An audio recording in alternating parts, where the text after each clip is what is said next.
And we're off. Good evening, everybody. It is good to see you all here. Thank you so much for being part of this. It means a lot to me to have you guys here, so I really do appreciate it. Obviously, as we talked about a little bit, this is part of my internship at Genesis and part of my education.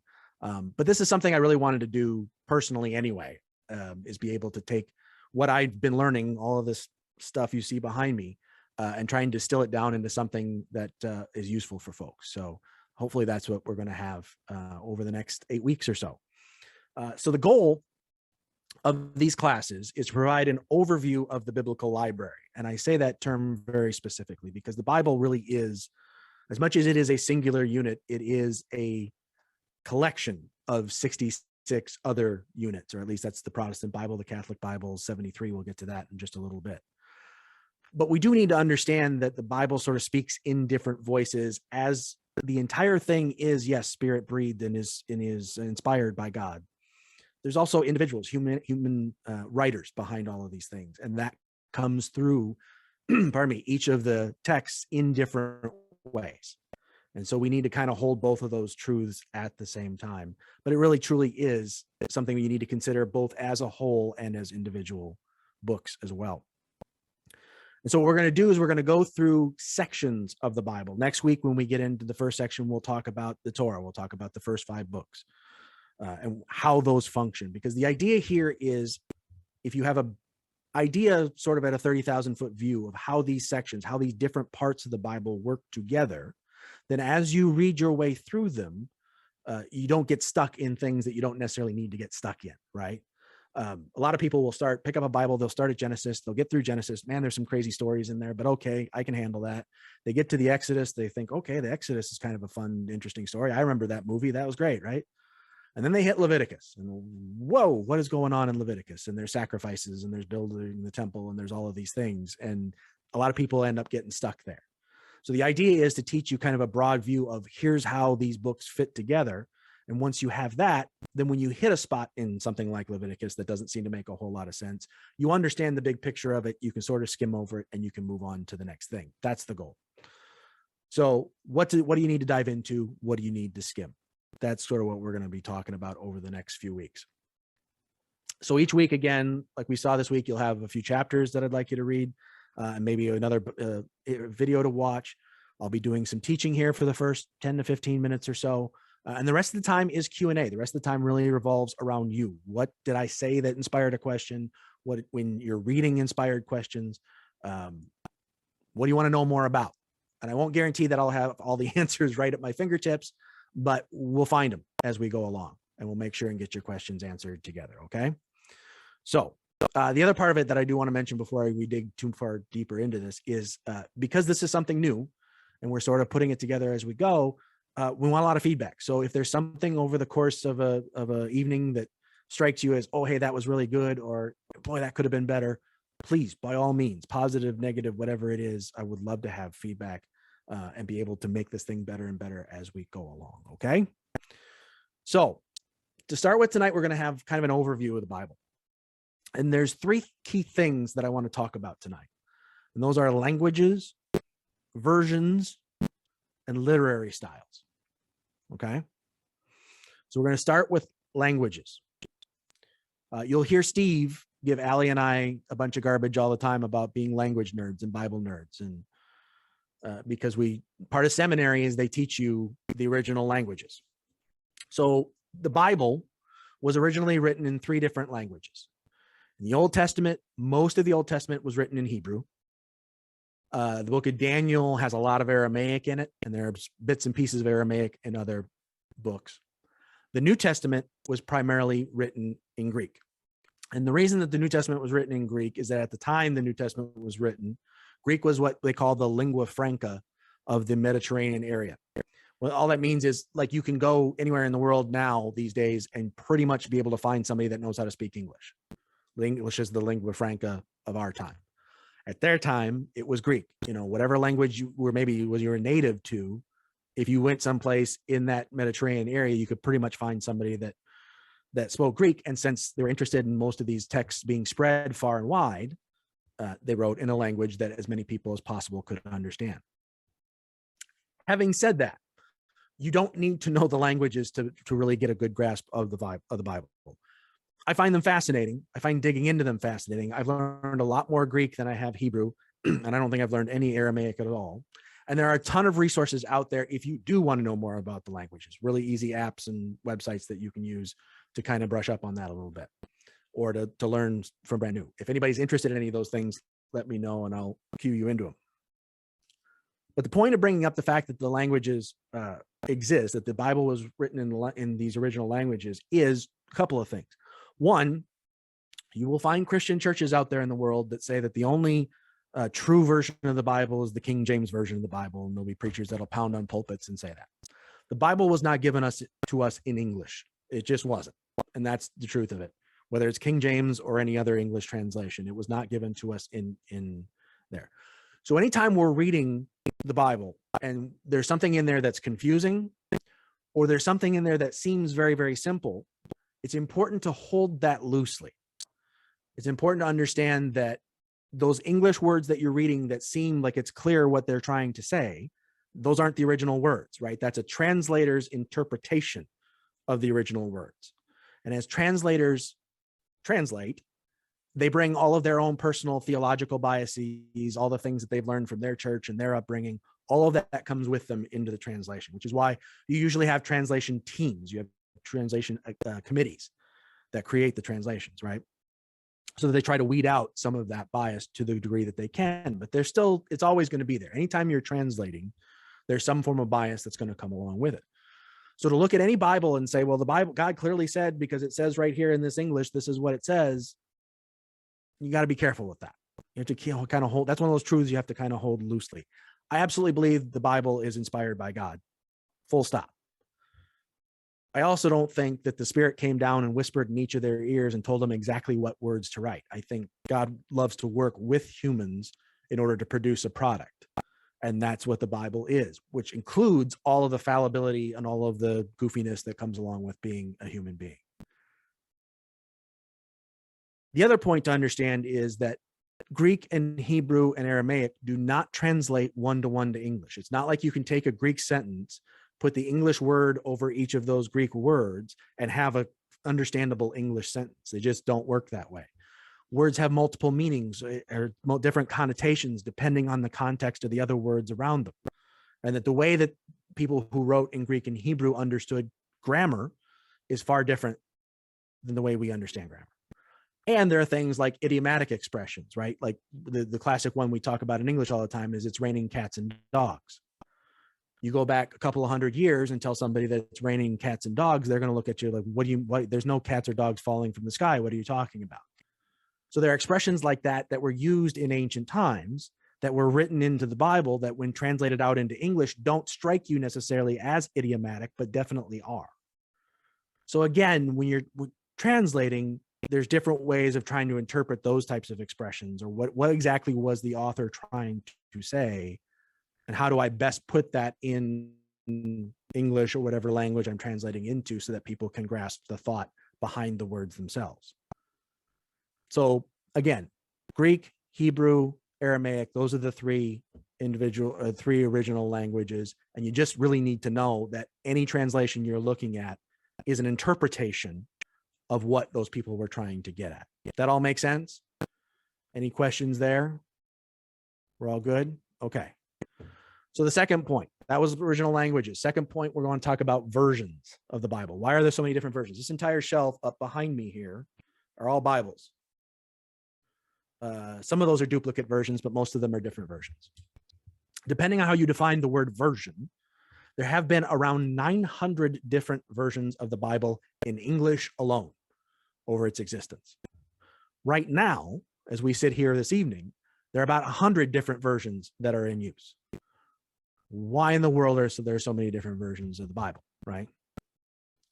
Part of it's languages. We just talked about that a little bit. Part of it is when you start to do translating, reasonable, learned, educated people can look at the same sentence and disagree about what the point of that sentence actually was. Can this word that means multiple things, depending on the context, mean this, mean through, or because? It's the same word in Greek. but those are two different English words and two different English thoughts behind those words. So translators have a bunch of different tools to try and figure out what the author was trying to get at, but reasonable people can disagree. And as I said earlier, your own theology, your own bias, your own background will play a role in what you think the correct translation is. And now I think there's a new version of the NRSV that's coming out here soon. You have translators that are trying to correct for archaic languages, language that would be offensive now that wasn't offensive in the time, be it gender, be it sexuality, be it whatever it is. And so you can translate the Bible in such a way to speak to those issues as well. So there's 1,000 different things that kind of go into translating. But what you end up is with what I call or the translation spectrum. And so I'm going to share a picture with you guys here. And it's this picture right there. Okay, so you can see this double-headed arrow here. On the left where it says word for word, these translations, all of these guys down at the bottom in black are different forms of translations. There's something called a formal translation and a functional translation. The more word for word you try to be, the more you try to hone to that original language and get exactly the words that the author spoke. That's what's known as a formal translation, and that's what's represented over here on the left. A functional translation is where the author is trying to say, or where the translator is trying to say, here's what the author was actually trying to say, but I'm going to paraphrase it in such a way that it makes more sense to a modern reader. And that's represented over here on the right of that arrow. And then there's everything kind of in between. There are Bibles that try to strike a balance between formal and functional. There are Bibles that say, oh, no, I'm going fully formal. And there are other Bibles that say, no, I'm going fully functional. So at Genesis, you'll see us use the NRSV a lot. The NRSV is right here about 1/3 of the way to the left. It personally is probably my favorite translation. It's the one that I use the most. It does, to me, the best job of staying close to the original language without being so archaic that it becomes unintelligible. Again, that's a personal opinion. You'll also see us use the NIV, which is over here in the middle. And you'll also see us use the New Living Translation, the NLT, which is kind of over here to the right. And the Message pops up all the way. You'll see the Message is way over here to the right.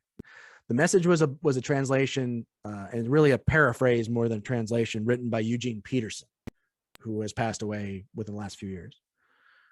But Eugene Peterson honestly wanted to try and tell the story of the Bible in such a way that it was understandable without having to be connected to the actual original language. What was the story that a passage was trying to tell? Now I'm going to try and tell that in modern language. It's a really difficult thing to do, and it took him a long time to do it. But he's done it as well as anybody who's ever attempted to do it. So that's what a fully functional translation would look like. Way over here on the left, you'll see this interlinear. That's as literal a word for word as you can get. But if you read a word for word in English, it wouldn't make a ton of sense. But they created it so that folks could see, okay, this is what it would look like if we actually did that. I don't know that one has a ton of use, but it does exist. If you do want the absolute most formal translation possible, those do exist. So the bottom line is that when people ask about translations, the common question is, well, tell me what the best translation is. What's the best translation? There is no best translation. I hate to tell you, but there's no actual answer to that question, because each translation will give you different ideas and different thoughts and different ways of approaching things. Some do one thing particularly well, others do another thing particularly well. And so what we recommend is that when you're looking at a translation, find one that makes sense to you, that's easy enough for you to read and make sense of. Have that one. And then when you have that one, find one that's maybe a little bit more formal, and then find another one that's maybe a little bit more functional. And so that when you hit a spot where you're like, oh boy, I don't know if I like how that's phrased, or I don't know if I care for what they're trying to say here, go get your functional, go get your formal, and compare the passages, compare how they're written, and it will give you context, and it will give you nuance, and it will give you depth to what it is that you're reading. One of the easy ways to do that, I'm going to stop sharing this screen because I want to share another screen. One of the easiest ways to do that is at BibleGateway.com. I'm going to share that one with you here too. If I can find it. Here we go. So this is BibleGateway.com here. And you'll see that I have Genesis 1 pulled up in the New Revised Standard Version, the NRSV. But what I can do at BibleGateway.com, this little guy over here that says add parallel, if I click on that, now I've got Genesis 1 in the NIV. Okay, but which is good, but I want a message version too. I want to go as functional as I can. So if I click it again, well, I definitely don't want the King James version, right? So, but if I hit this little down arrow here, now I have all the different versions at my fingertips, including the Message. And now I can take that first passage of Genesis and I can read it through in the NRSV, I can read it through in the NIV, and I can read it through in the Message. It's a super convenient way to look at all of those different things and then compare across the different versions and decide, okay, I'm not really sure what this means. So what's something that's maybe more formal or what's something that's maybe more functional, to find your way through that. So highly, highly, highly recommend that. There is no best version. You can find the version that you're most comfortable with. You can find the version that works best for you. You can talk to people about why they prefer a certain version over another. And you'll get all kinds of different opinions, and those are great. But the thing is to not marry yourself to a version and say, this is the correct version, because there is no version that is the correct version. They're all interpretations. And when you understand that, it becomes a lot easier to hold loosely to something that's set in there and say, well, this isn't absolute set in stone. This is an interpretation. So let me go find out how it's interpreted over here. And let me find out how it's interpreted over there. And we get a lot more, knowledge when we dig into things and try to decide how different people have interpreted them than we do if we just say, well, this is what the NRSV says, or this is what the King James says, and that's it. And that's all there is to it. So versions are important. Understanding why there are different versions are important, and understanding that you can't really hold too strongly, too tightly to any singular version is important. So that's the section on versions. Any questions there that you want to jump in with, or like I said, feel free to put a pin in it and we'll come back to it here in just a little bit. We talked about languages. We talked about versions. One other thing I want to talk about before we get to questions and answers, I want to talk about literature, types of literature, right? As I said earlier, the Bible is a library of books. In the Protestant Bible, there's 66 books, 39 in the Old Testament, 27 in the New Testament. I promise there won't be a quiz on these numbers later. The Catholic Bible has 73 books. So they take the 66 that the Protestants have, and they add 7 books, which are referred to as the Apocrypha or the Deuterocanonical books. Say that 10 times fast. Those are 7 books that were written after the Old Testament, but before the New Testament, that were absolutely read by people like the apostles, by the Pharisees, by the scribes in Jesus's time. But there was debates throughout all the time whether they actually rose to the level of scripture. And eventually the Catholic Church said, yep, we're going to count those as scripture. And then Martin Luther came along in the 1500s and said, nah, I don't think so. And the Protestants have not used them as scripture ever since.